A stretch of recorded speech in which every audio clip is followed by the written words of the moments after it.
afin de partager, discuter, apprendre, rencontrer, s'informer et comprendre ensemble sur tous les sujets concernant l'éducation et la famille. Bienvenue ici à votre podcast Éducation Famille.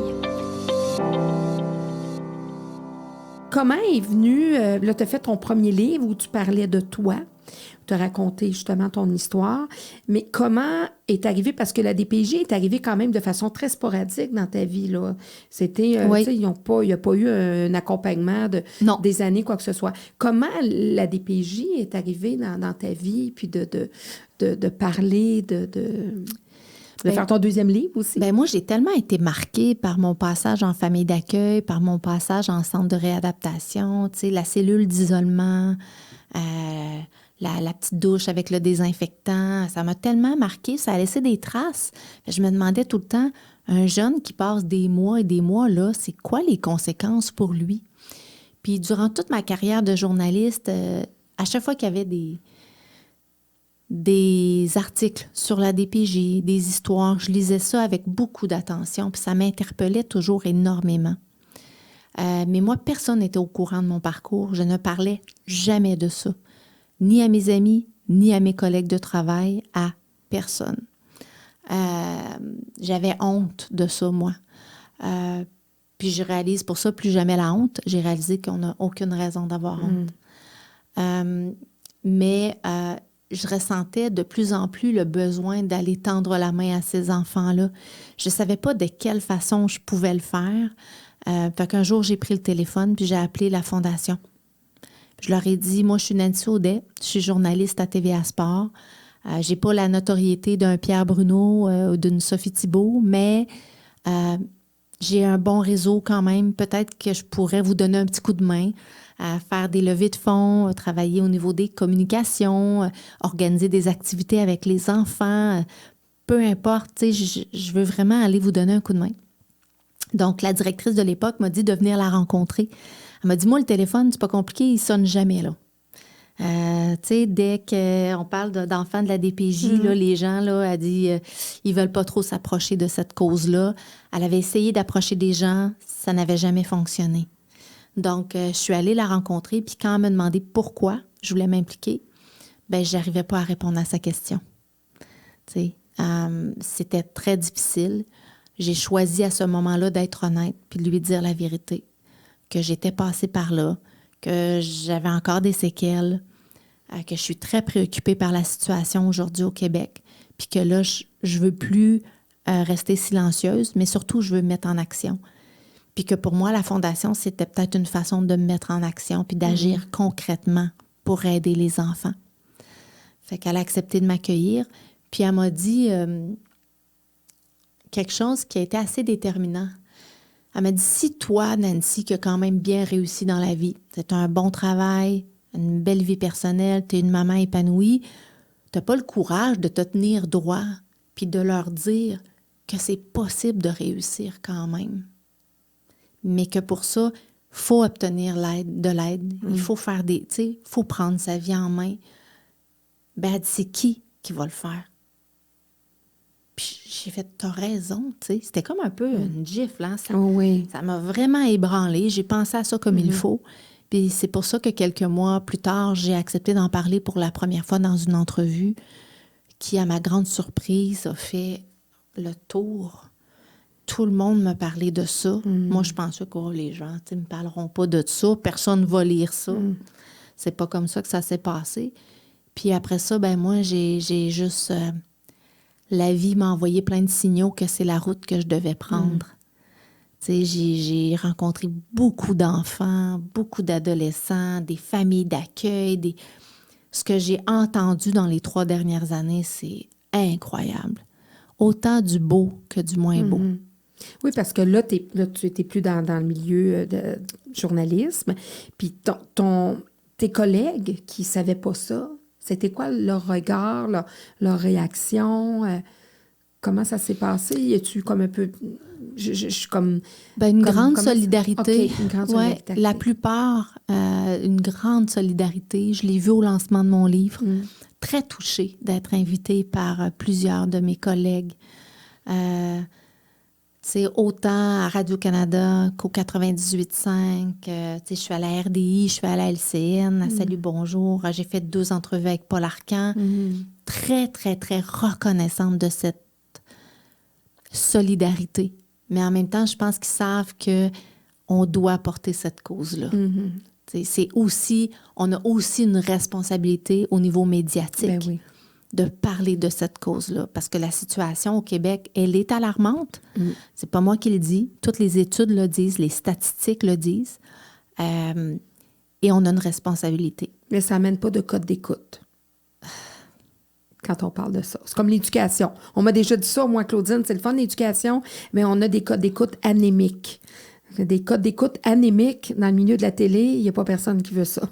Donc, je suis très reconnaissante. Ouais. Hein? Puis, je pense qu'il y a des gens qui ont été surpris parce que, tu sais, j'avais une grosse carapace. Là. Moi, je donnais l'impression d'être la fille qui était au-dessus de ses affaires, très confiante. Puis, tu sais, mais c'était aussi une façon pour moi de me protéger, tu sais, de ne jamais montrer ma vulnérabilité. Donc, là, ma carapace est pas mal brisée. Là. Je pense que là, je pouvais pas être plus authentique que ça par rapport à mon parcours. Ça s'est fait doucement, un pas à la fois. J'étais peut-être assez forte maintenant pour être capable d'encaisser toutes les conséquences liées à ça. C'est pas facile. Je comprends les gens qui hésitent à parler. C'est un pas qui n'est pas évident. C'est de se mettre à nu, c'est de devenir vulnérable. Oui. Puis c'est très difficile. Très, très, très difficile. Mais la situation au Québec, c'est une urgence de santé publique. Je vous le dis, c'est pas normal ce qui se passe. C'est pas normal qu'il y ait eu 132 000 signalements cette année au Québec. Ça, c'est 360 enfants par jour. C'est nos enfants. Donc, on a un grave problème de maltraitance. Ça fait des années que ça existe. Comme les dossiers sont confidentiels, hein, on ne parle jamais des enfants, on ne les voit pas, on ne les entend pas, mais ils existent. Et par milliers. C'est des milliers d'enfants. Tu sais, on a 85 000 naissances par année au Québec. C'est-tu normal qu'on soit rendu à 132 000 signalements par année? Il y a plus de signalements qu'il y a de naissances. Non, c'est pas sérieux, là.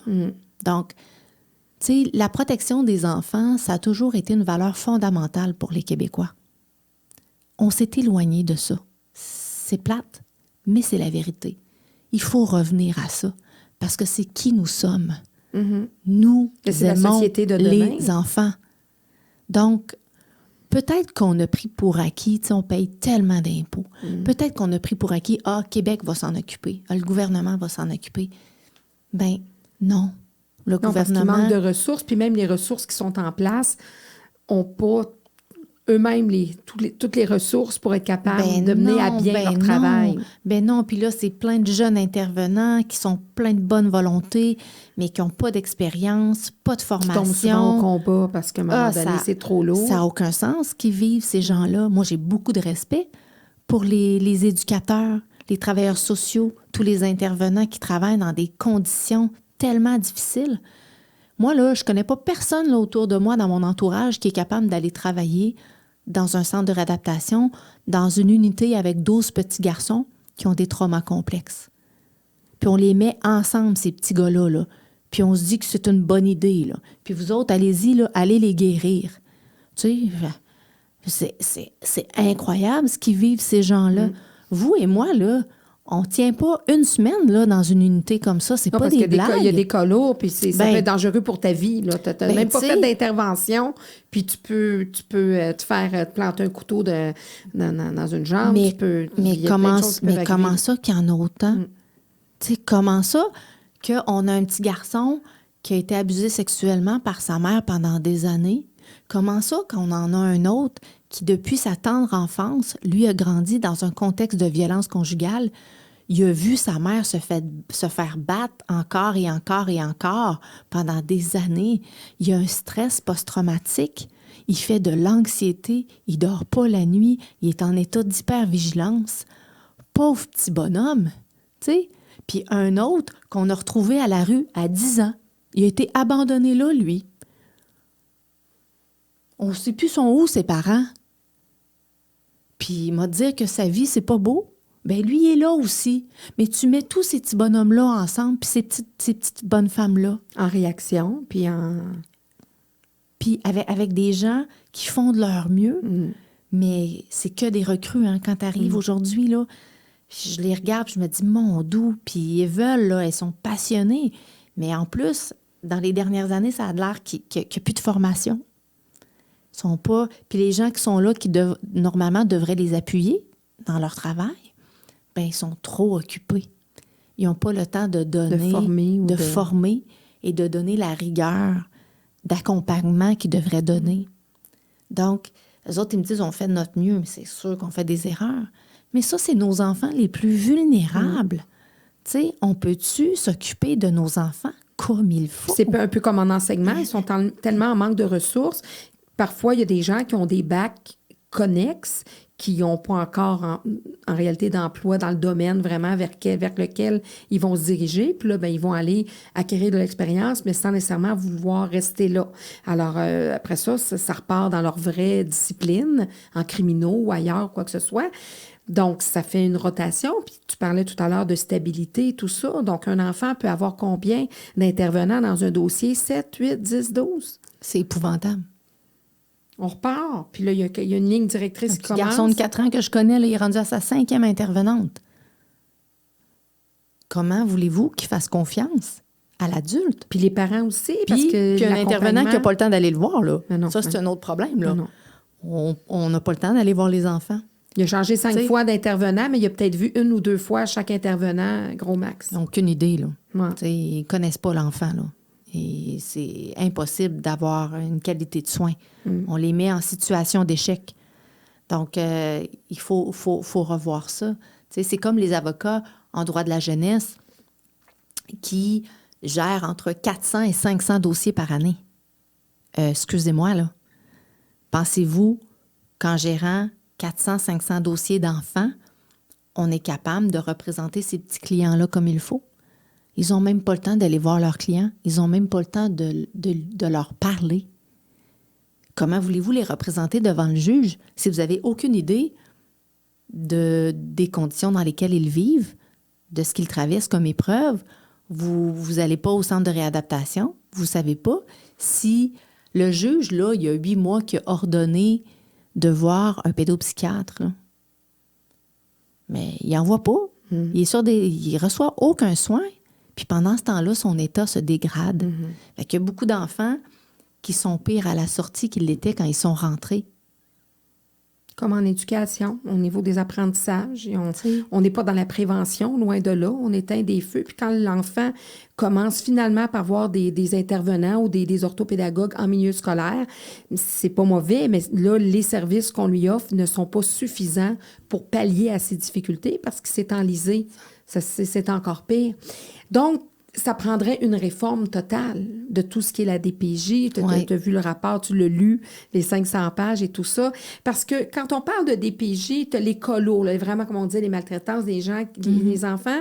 Mais tu as aussi des dossiers où parfois, ça nécessite juste un accompagnement des parents. Oui. Donc, peut-être que si on avait un département qui gérait les parents qui peuvent garder leurs enfants à la maison, mais qui ont besoin justement d'accompagnement, de répit ou quoi que ce soit, ou d'intervenants, ou des fois juste de thérapie familiale ou quoi que ce soit, ça pourrait venir désengorger, tu sais, avec d'autres personnes, ça pourrait venir désengorger justement les avocats, les intervenants, etc. Parce que tout ça est dans le même melting pot, là.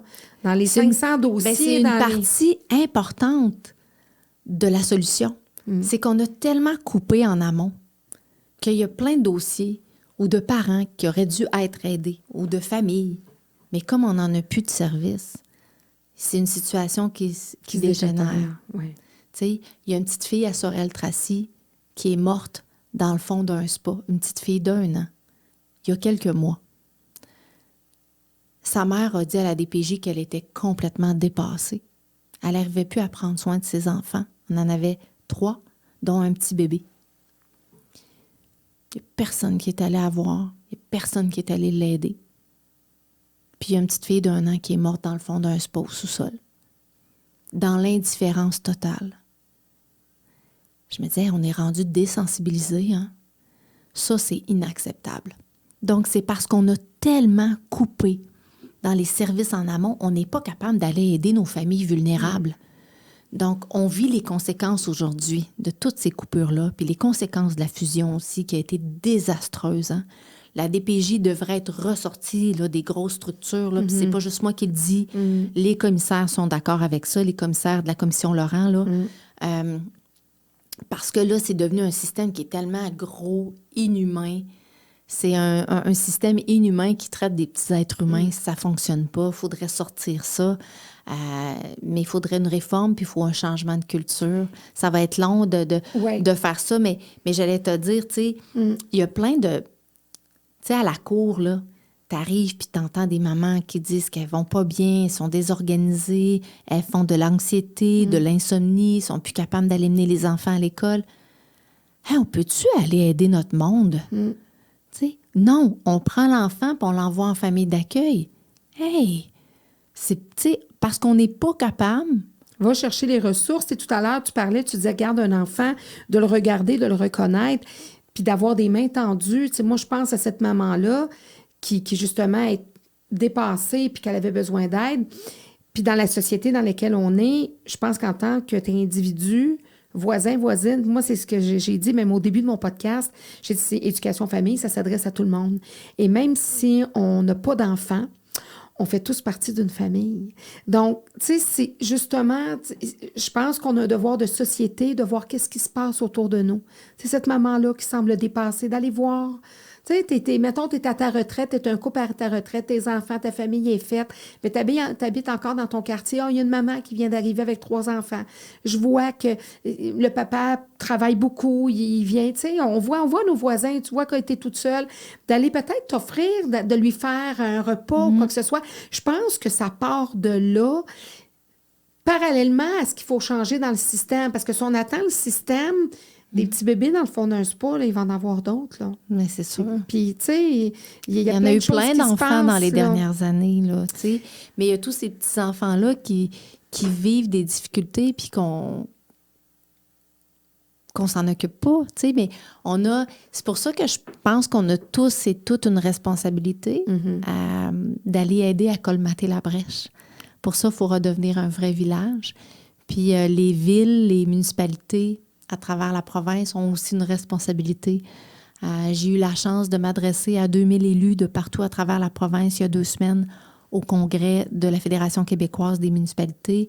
Puis ce que je suis allée dire aux maires, puis aux préfets, puis aux conseillers, c'est on a besoin de vous autres. Parce que vous connaissez votre monde. Vous allez sur le terrain. Vous connaissez vos familles. Vous connaissez les besoins.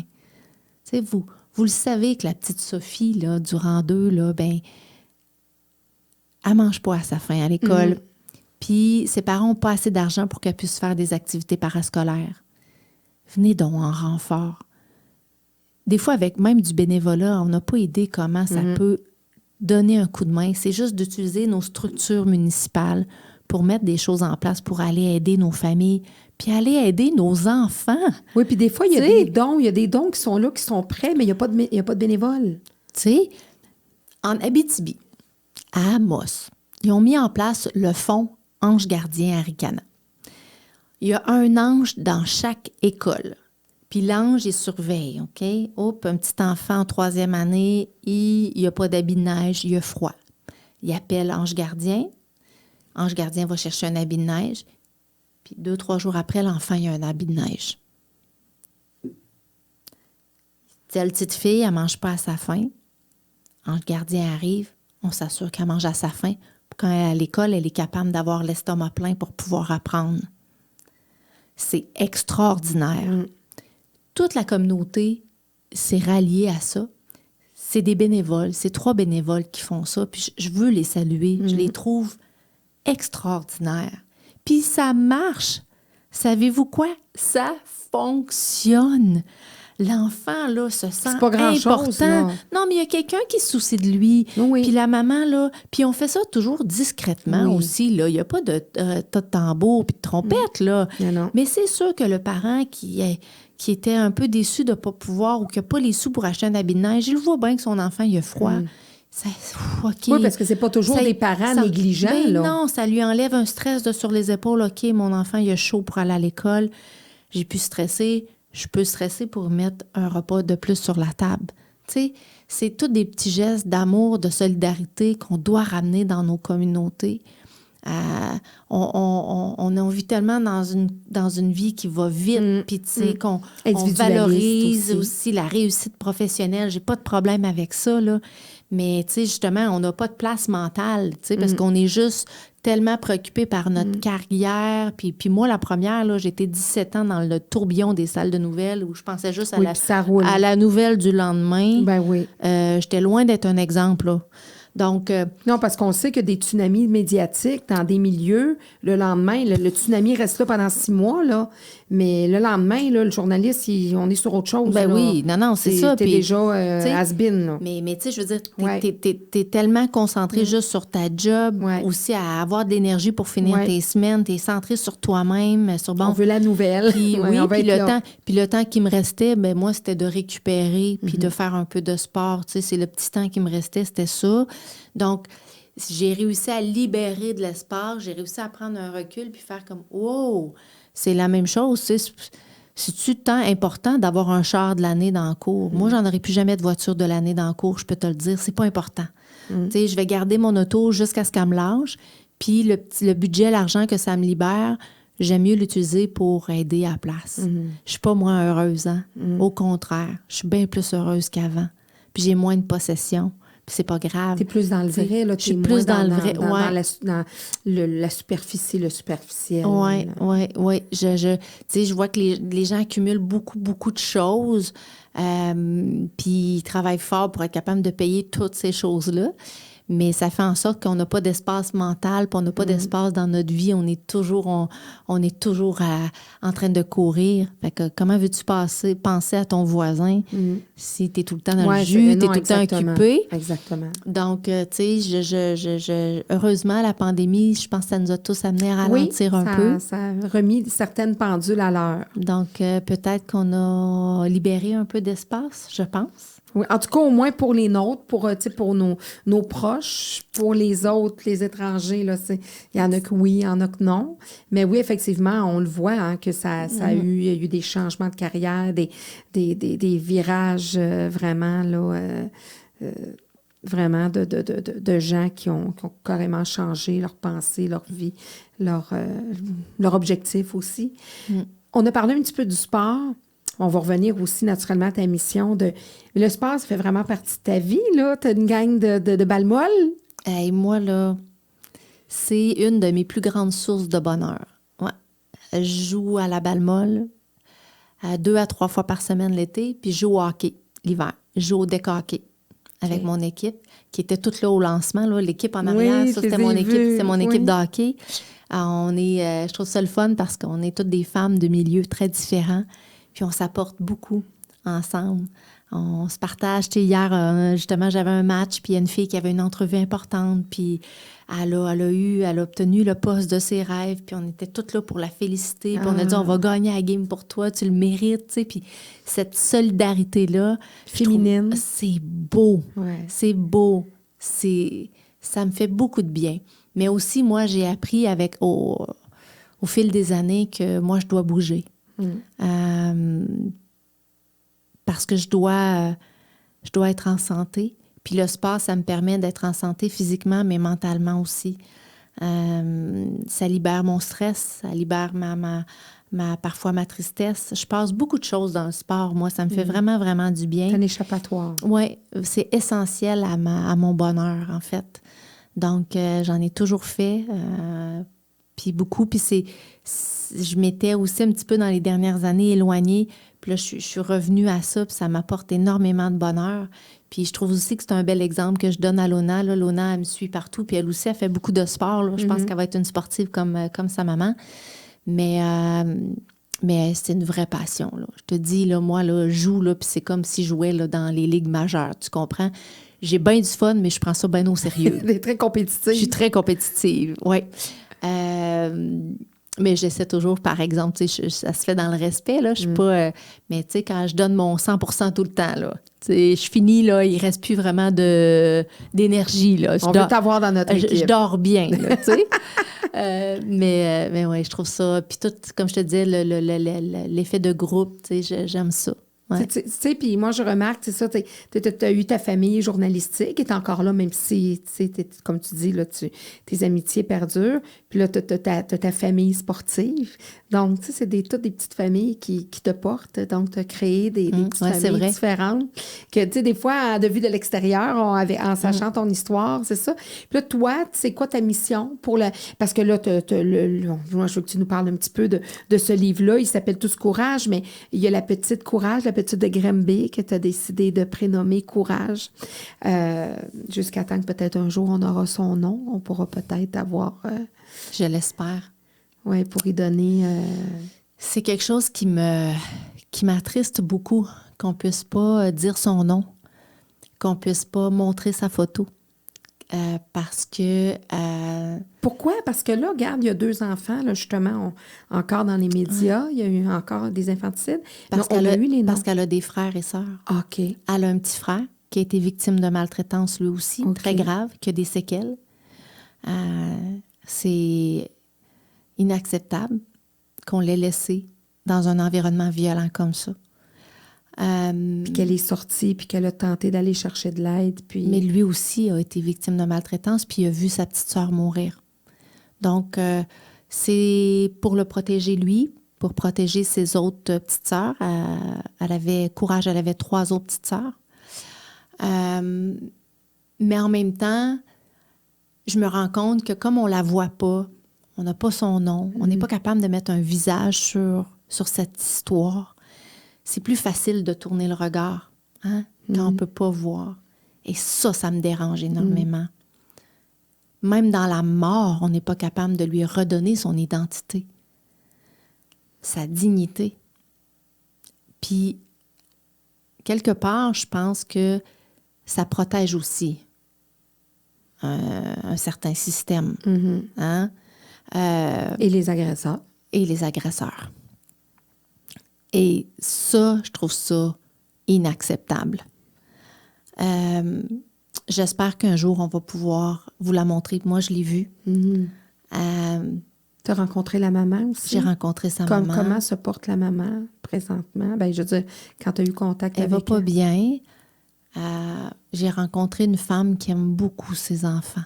Oui, parce qu'elle a d'autres enfants. Oui. Elle a 4 autres enfants. Elle aimait profondément Courage. C'est une ancienne de la DPJ. Je raconte son histoire dans mon livre. C'était important pour moi de raconter l'histoire de cette femme-là. Qui a eu son propre lot de... Énormément. On devrait tous avoir beaucoup de compassion pour cette femme. Cessons d'être dans le jugement et prenons le temps de comprendre ce que les personnes ont traversé. Cette femme-là a vécu des choses dans son enfance très difficiles et on ne l'a pas soignée. Il n'y a personne qui lui a tendu la main. Donc, elle est arrivée à l'âge adulte avec ses traumatismes. Puis elle a pris un chemin. Comme on s'est dit tantôt, c'est difficile quand tu n'as pas d'estime de toi-même. Qu'est-ce que tu fais? Tu vas vers des gens qui te manquent de respect. Tu te diriges vers des relations toxiques. Bon. Tu étais en autodestruction. Tu étais en autodestruction. Elle n'avait aucune estime d'elle-même. Tu sais. La prostitution, la consommation. Elle était très, très, très jeune et démunie. Par contre, il y a quelque chose qu'elle avait. Et c'est de l'amour pour ses enfants. Quand elle me parle de l'amour qu'elle a pour ses enfants, nos cœurs se connectent. On parle le même langage. C'est juste que elle n'a pas eu... Elle a eu moins facile. Elle a eu moins facile. Puis elle n'a pas les outils dont elle a besoin dans son coffre pour prendre soin de ses enfants comme elle le voudrait. Mais ça ne veut pas dire qu'elle les aime pas. En même temps, on lui a rappelé constamment depuis la naissance de Courage, comment elle n'était pas bonne. Hein? On l'a écrasée encore et encore.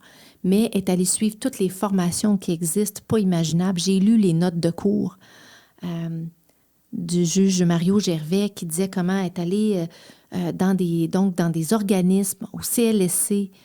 Elle a tout fait pour améliorer ses habiletés parentales.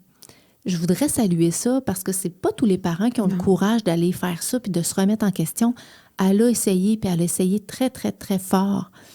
Malheureusement, elle n'a peut-être pas obtenu les succès qu'elle aurait souhaités. En même temps, elle a été mise dans des situations où elle était souvent mise en situation d'échec. Hein? On ne lui a pas donné de chance. Moi, je pense qu'aujourd'hui, on devrait entourer cette femme-là d'amour. Puis on devrait lui tendre la main tous collectivement. C'est ça que je souhaite pour elle.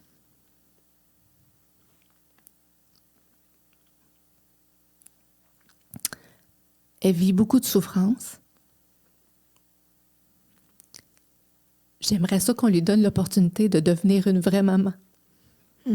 C'est ça qu'elle souhaite. Mais pour ça, il faut qu'on vienne lui donner un coup de main.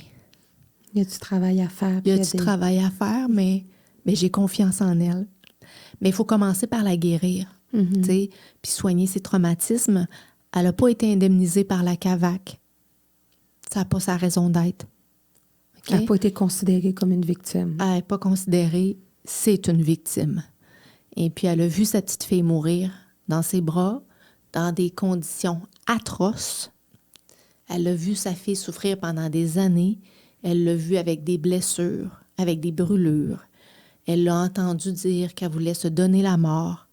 Elle a tout fait pour lancer des signaux d'alarme. Puis elle, aujourd'hui, son constat d'échec, c'est qu'elle n'a pas pu protéger son enfant, malgré toutes les fois où elle a crié à l'aide et on ne l'a pas entendu. Donc, il y a la culpabilité qui... Énorme, énormément.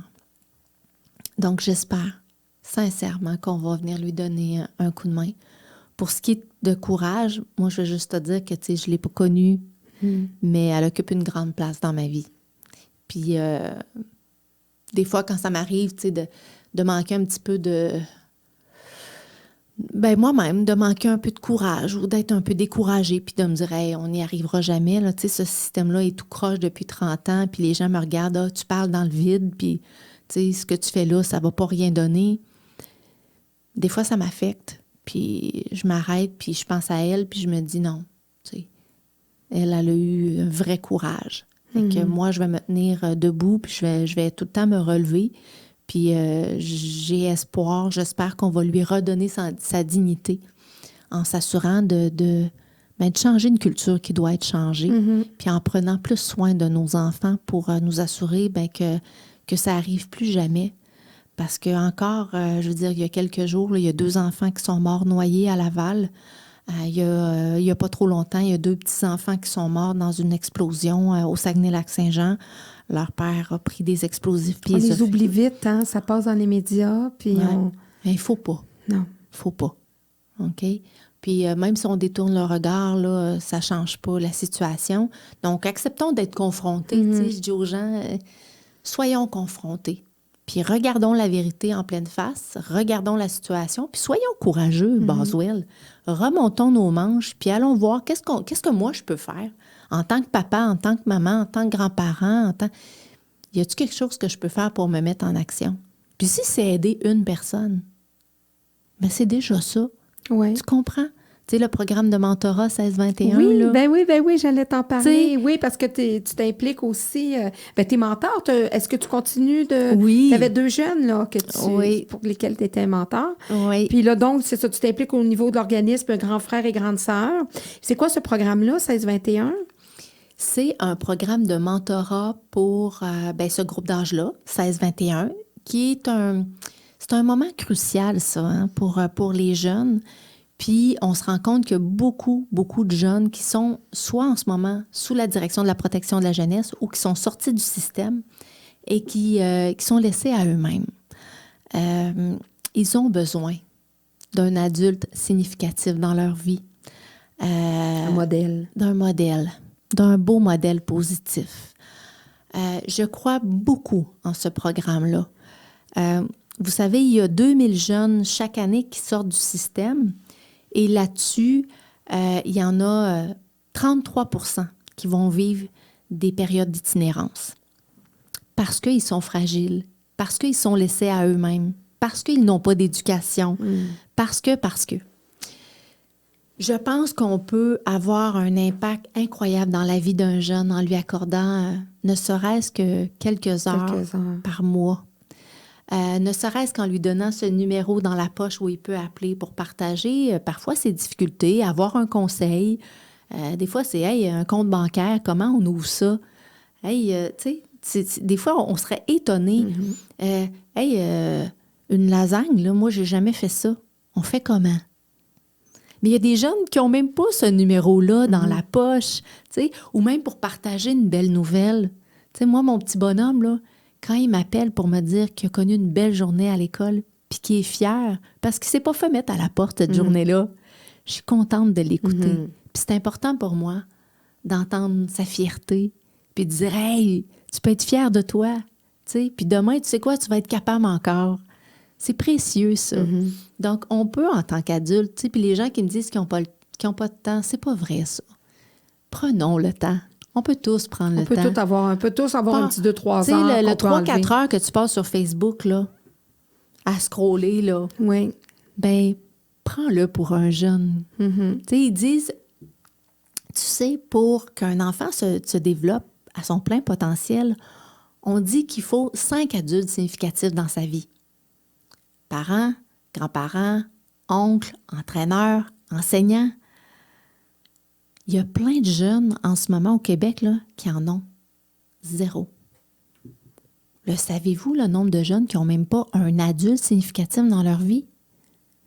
Après ça, on pense qu'ils vont se développer. Ils vont s'en aller vers quoi? C'est quoi leur modèle? Mais c'est ça. Donc, j'aime ce programme-là. Donc, s'il y a des gens qui nous écoutent, qui ont envie de faire leur petite part. Grand frère, grande sœur du Québec, puis ça fait des années que ça existe. Ça fait des années que ça existe, mais il n'y avait pas de programme dédié au 16-21, puis aux jeunes de la direction de la protection de la jeunesse. C'est un programme qui a été mis en place sur mesure pour eux. Il y a des gens qui ont été formés pour ça. Donc, c'est assez facile quand même là, de remplir le formulaire. Vous allez être rencontrés, il y a une entrevue. Bien sûr qu'il y a une enquête de sécurité, c'est normal, hein? Mais moi, pour le vivre, là, c'est pas toujours facile, là. Non. Tu sais, c'est des parcours de vie pas toujours évidents, puis il y a des défis il y a des défis. Ouais. Il faut des gens qui sont solides sur leurs jambes. Mais moi, là, je reçois beaucoup plus que je donne à travers ces relations-là.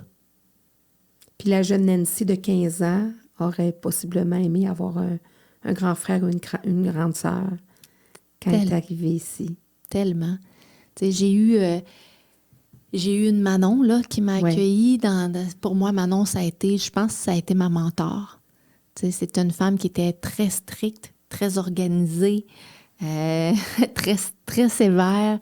Les études, c'était très important pour elle. Elle prenait la relève de Rose Aimée. Ah, mon Dieu, oui. Puis ça a été mon mentor, je me rends compte, à plein de niveaux. Ma mentor au niveau de ma vie personnelle, mais ma mentor aussi au niveau professionnel. Ma mentor, comment gérer mon argent aussi. Il y a beaucoup de jeunes qui sortent qui n'ont aucune idée là, de comment faire un budget. Ils ne savent même pas comment ouvrir un compte bancaire. Puis là, ils vont se faire avoir parce que là, on va leur vendre, ah oui, carte de crédit. Puis là, après 1 an, ils sont ensevelis de dettes. Puis bon, ils vont déclarer faillite. Donc, tu sais, il faut quelqu'un qui est capable de leur expliquer, attends, là, c'est comme ça que ça marche dans la vie, là. Tu sais, tu peux pas dépenser l'argent que tu n'as pas. Puis voilà comment faire un budget, puis tout ça. Puis bon, comment faire un CV, pourquoi il ne faut pas que tu arrives en retard à ton travail, tu sais. Puis, bref, tu sais, c'est bien, bien précieux, cet adulte-là. Puis, et j'espère que les gens vont être nombreux à embarquer dans ce programme. C'est un cadeau de Noël qu'on peut offrir qui est gratuit. Le temps. Le temps, de prendre du temps, puis de... Tu sais, à Noël, là, on va donner 4000 cadeaux à des jeunes dans la région de Montréal. Le cadeau, qui veut la recevoir? Puis je trouve ça super beau, OK? Par le biais de la Fondation. Par le biais de la Fondation.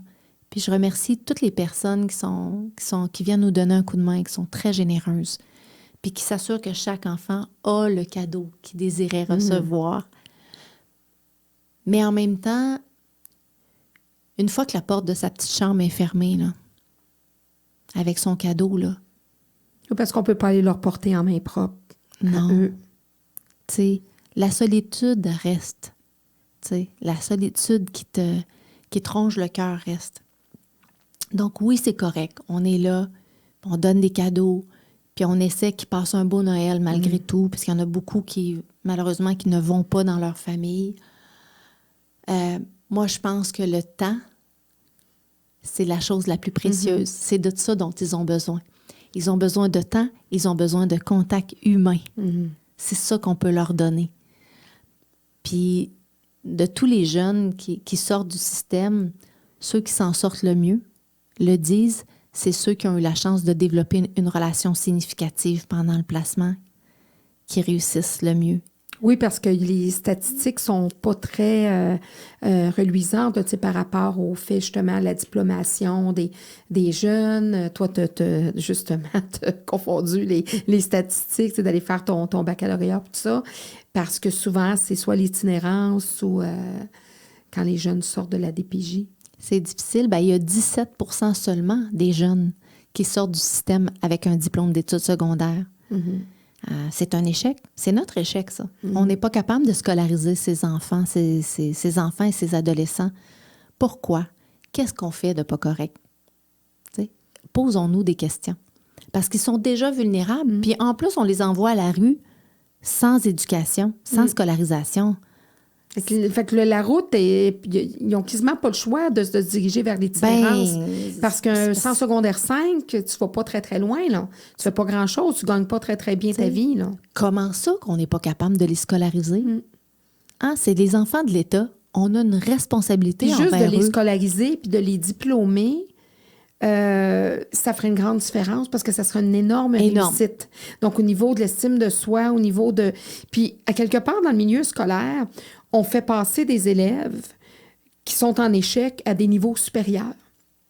Il y en a plein d'élèves qui devraient échouer leur année, mais qu'on va, surtout avec la pandémie, on n'a pas terminé, mais ça se voyait même avant la pandémie. Donc, qui sont et qui sont presque forcés à aller à l'année supérieure. Alors, je me dis, pourquoi on ne prendrait pas ces jeunes-là et de les diplômer avec des formations différentes.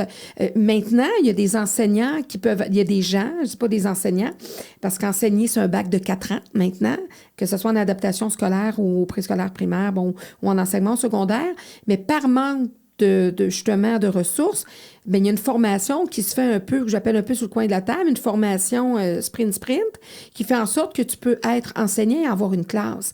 Alors, si des gens peuvent avoir une petite formation sprint et être capable d'avoir un poste de chargé de cours ou d'avoir une classe, puis d'enseigner jusqu'à temps que la personne voudra le faire, pourquoi qu'on ne prendrait pas des jeunes de la DPJ, de leur donner une formation, de les aider et de leur trouver un diplôme quelconque, de leur amener un diplôme pour dire, regarde, il n'y a peut-être pas là, le même diplôme qu'un jeune qui va à l'école privée en secondaire 5 avec des sciences fortes, des maths fortes. Mais pourquoi on ne pourrait pas avoir un diplôme pour ces jeunes-là? Parce que je suis sûre qu'ils pourraient atteindre des objectifs. On pourrait faire un programme complètement distinct. Mais c'est sûr. C'est-à-dire, sais-tu quoi? Tu as un diplôme, premièrement, tu as un diplôme de la vie que bien d'autres n'auront pas. Hein? Et puis parce que ça, on est dans... C'est bien le fun de savoir, mais le savoir-être, il y a une expérience de vie qui ne s'achète pas. Et là, tu peux avoir un diplôme de, qu'est-ce que t'aimes, toi? T'aimes les arts? T'aimes ci? T'aimes ça? Oui. On dirige et on va s'assurer que tu as un diplôme. Puis en plus, on va t'aider à trouver un emploi. Mais c'est ça. T'sais? Mais c'est ça, parce que là, exact. On pense que ces enfants-là qui ont vécu des traumas complexes apprennent comme les autres. Premièrement, ils n'apprennent pas comme les autres. Non, puis c'est pas qu'ils n'ont pas d'habileté non plus. Non, ils sont très intelligents, je peux vous le dire. Hein. Ils sont impressionnants même. Ils ont développé, ils ont toujours dû se... Tu sais, quand tu changes là, 12 fois de famille d'accueil, là, est-ce que je peux te dire que tu développes des capacités à t'intégrer? Mm-hmm. Tu sais, je cherche le terme, là, c'est pas s'ajuster, c'est s'adapter.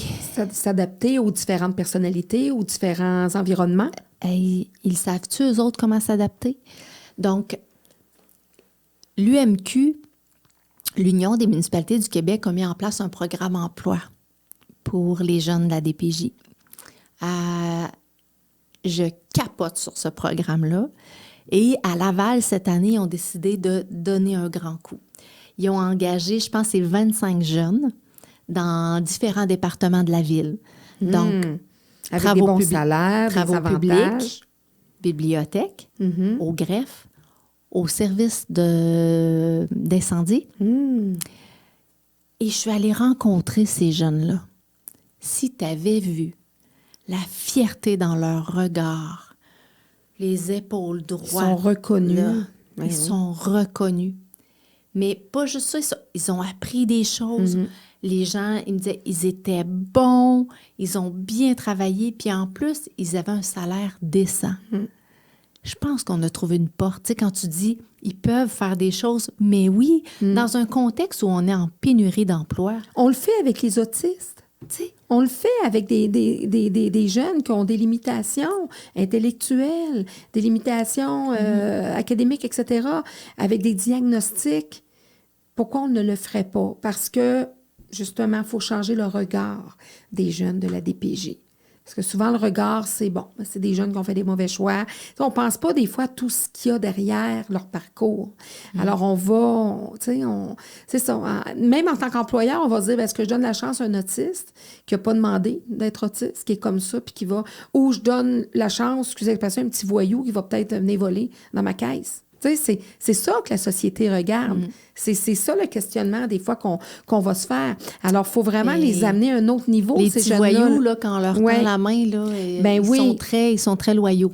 Ah, je peux vous dire ça. Puis là, je dis ça, j'ai pris ce terme-là exprès parce que c'est souvent le préjugé. Le préjugé que les gens ont. Là. D'ailleurs, il y a beaucoup de villes à travers le Québec qui ont refusé de faire le programme, puis parce qu'ils ont des craintes, parce qu'ils ont des préjugés. Donc, c'est de là l'importance pour moi de prendre la parole, de leur dire non.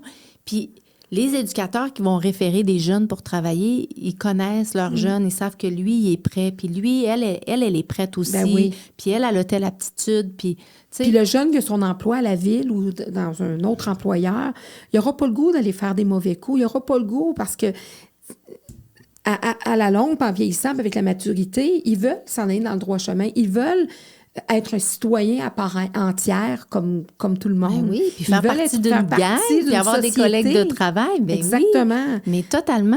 Mais si on les rejette, ben c'est quoi leur porte de sortie? C'est l'itinérance ou les mauvais choix, les mauvaises fréquentations, le crime, etc. Puis ça, c'est important de tendre la main. Donc, prenons soin d'eux, puis regardons plus loin aussi que nos préjugés. Tu sais. Mais c'est quand je te disais tantôt le fait qu'ils sont... on n'a pas le droit de les montrer, on n'a pas le droit de les entendre, on les voit pas, ils sont comme un peu invisibles, tu sais. C'est dommage parce que moi, je dis tout le temps que j'aimerais ça vous prendre une journée puis vous amener avec moi, soit dans un foyer de groupe ou dans un centre de réadaptation. Vous seriez tellement impressionné de voir ces enfants. Oui, puis tu parlais de ça aussi. Ça me fait penser que tu parlais de ça à ton lancement, quand tu as fait justement la série là, sur les familles d'accueil que tu as voulu mettre en lumière, parce qu'il y a des belles choses qui se passent. Mais tu avais un jeune qui a dû être en retrait parce que tu faisais une activité en classe ou à l'école, puis étant donné que lui était de la DPJ, il a dû être en retrait, puis il ne pouvait pas. Et ça, c'est du rejet par-dessus rejet, là. Ça m'a brisé le cœur. On tournait un documentaire qui s'appelle Génération COVID sur l'impact de la pandémie. Parce que c'est ça que je fais. Depuis que j'ai quitté les salles de nouvelles, je travaille sur des séries télé. J'ai animé Être famille d'accueil, mais j'ai fait aussi Génération COVID. Et quand on est arrivé en tournage dans une maison de jeunes, il y avait des beaux jeunes brillants. Là. C'était tellement intéressant de les écouter parler. Puis il y avait ce jeune-là, qui est un jeune de la DPJ. Et c'est le seul qui n'avait pas le droit de nous parler à la caméra. De le voir assis au coin en train de regarder les autres nous donner des entrevues puis partager avec nous comment il s'était senti, c'était quoi les difficultés. Puis on parlait même pas de la DPJ, là, c'était la COVID, là. C'était la COVID. Mais lui n'avait pas le droit, puis il n'y a personne qui a voulu lui donner l'autorisation de participer au documentaire. Donc, un système qui veut leur bien, mais qui continue de les exclure. Et là, parce que ce jeune-là, avant d'être en retrait pour cette activité-là, il n'était pas en retrait, il faisait partie d'un groupe de jeunes. Oui. Et là, on a dit à tout le monde, regardez, là, lui, là, il n'a pas le droit de participer avec Ah vous. oui, pourquoi? Qu'est-ce qui se passe? Puis ils vont le questionner. Et Pourquoi? épouvantable. C'est épouvantable. En tout cas, j'ai pas de mots. C'est rare que ça arrive. Il y avait des choses intéressantes à nous raconter. Ben oui. Parce que la pandémie, pour les enfants de la DPJ, ça a eu des conséquences. Ben oui. De grosses conséquences. Hein, C'était un isolement x2. Incroyable. Ça aurait été important que sa voix soit entendue. Mais encore une fois, on n'a pas entendu. C'est toujours comme ça. Faut pas que le système paraisse mal. T'sais, c'est toujours comme ça. Mais des jeunes qui ont été enfermés pendant 2 semaines dans leur petite chambre, pas de fenêtre. Il y en a eu, puis il y en a eu beaucoup. Beaucoup, beaucoup de souffrance. Pas de Skype, pas de voir du monde par en visio ou quoi que ce soit. Là. En tout cas, ça devait être limité si c'était le cas. Là. Il n'y en avait pas au départ. Il n'y en a pas d'appareil sur les unités. Fait que, oublie ça, là. Donc, à même un certain point, les éducateurs ont installé des plastiques dans les portes de chambre pour qu'au moins l'enfant puisse voir à l'extérieur parce que les portes, il y a juste une mini-vitre. Sont pleines, oui. Sont pleines.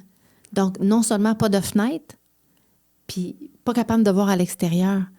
Pouvez-vous imaginer 14 jours comme ça? C'est la prison. C'est la prison. Même qu'en prison, sont mieux. Mais donc, tu sais, c'est important qu'on sache ça. C'est important qu'on soit conscientisé. Mais comme on ne peut pas leur parler, ben là, hey, les gens à la maison, ils sont pas au courant de ce qui se passe. On n'est pas dans un pays sous-développé, là.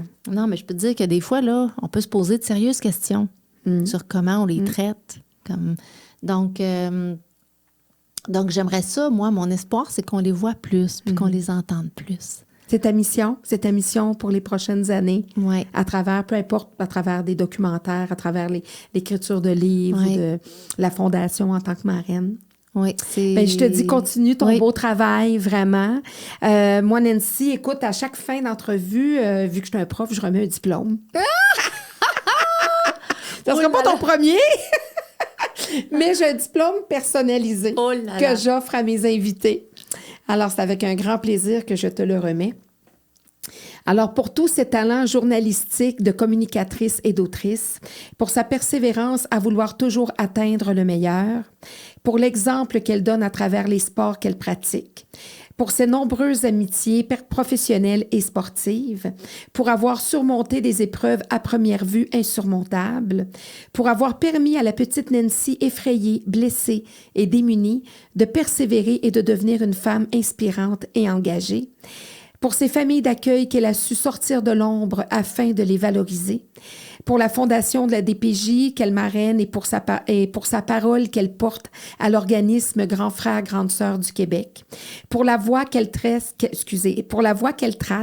avec sa voix pour ses enfants qui voient les leurs être étouffés, pour son courage à elle et celui qu'elle insuffle aux enfants courageux, pour la petite courage qu'elle a elle-même prénommée et qui veillera certainement sur elle et ses missions, pour avoir transformé une honte imposée en fierté méritée, pour avoir su reconnaître les mains tendues sur sa route et pour en être devenue une à son tour. Parce qu'en se laissant sauver la vie, elle a assuré la continuité de celle de beaucoup d'autres. Ben voyons donc, c'est donc ben beau. Dit-elle avec les yeux blédois. T'as pas le droit de me faire ça. Tu ne seras pas ma première victime, ni ma dernière. C'est un beau cadeau, puis je vais le garder précieusement. Écoute, c'est au nom des enfants que tu aides, des monsieur, madame, tout le monde que tu vas sensibiliser. Moi, la première, que tu vas, même si je l'étais déjà, tu me sensibilises davantage. Donc, pour les parents de ces enfants de la DPJ qui parfois sont mal aimés, sont mal compris, sont jugés. Pour tous les intervenants qui veulent vraiment faire leur travail, pour ce système que tu veux changer. Donc, pour tout ça, et puis si je peux te venir en aide, ça va me faire plaisir. Puis s'il y a des gens qui nous ont vus et écoutés, qui veulent faire une différence, parfois c'est à la porte d'à côté. Parfois, c'est à l'étage au-dessus, en dessous, dans la classe de nos enfants, dans notre propre famille. Donc, des fois, juste d'ouvrir nos yeux, nos oreilles, puis on peut faire une différence. Tellement, Merci beaucoup pour Merci l'invitation. pour J'ai cette passé un très beau superbe moment avec toi. Merci beaucoup, Nancy.